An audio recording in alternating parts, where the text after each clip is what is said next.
The scope of a variable is the area in code which the variable can be used in.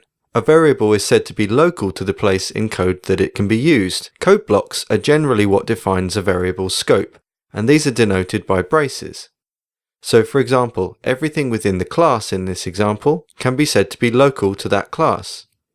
The variables pens, crayons, and answer are all local to the example function and cannot be used outside of that.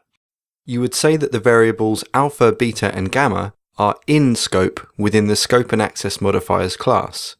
And you would say that the pens, crayons, and answer variables are in scope within the example function. Public and private access modifiers. Variables defined in the class, as opposed to those declared within a function, have an access modifier attributed to them.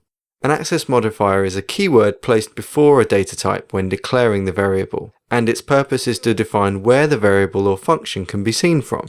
As a general rule, if other scripts need access to a variable or function, then it should be public, otherwise it should be private. Declaring a variable as public means that it can be accessed from outside the class. It also means that the variable is shown and editable on the component in the inspector. In this example, my scope and access modifier script is applied to our prop samaflange object, and you can see that the public variable alpha is included as a property that I can edit. This allows the user to edit the variable whilst they test the game. Imagine, for example, that the value controls the speed of a car. It would be nice to be able to tweak that variable whilst testing it without having to stop, edit the script, and play again.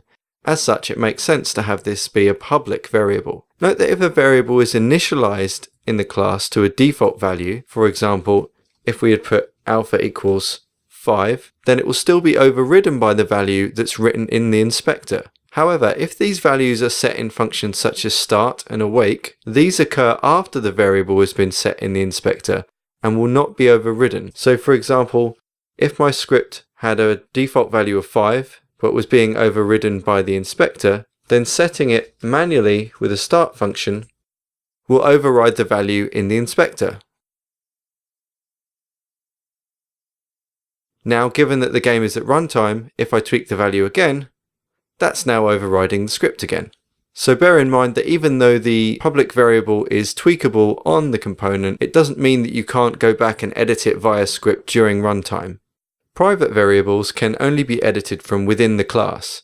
In C#, private is the default access modifier for any variable that doesn't have it specified.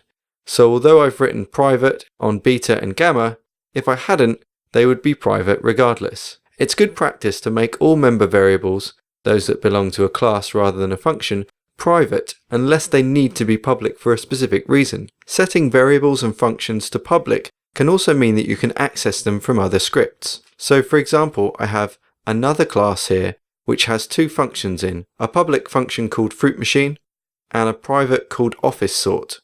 And I have some public variables and private variables.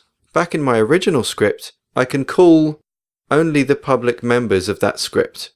For example, if I were to create an instance of the class another class, and you can see that when I try and access this, the apples and banana variables as well as fruit machine are available, and you can see that IntelliSense in MonoDevelop is telling me that I can use these. So when I choose fruit machine and open the bracket, it's then telling me what arguments need to be fed into that, and I can feed in any of the variables that are in scope of this script or that are in scope of another class because they're public.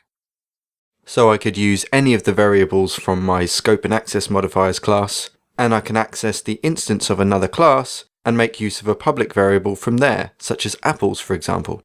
Note that because the office sort and stapler and sellotape are all private, I can't access them by creating an instance of another class. They're for use only within the class itself.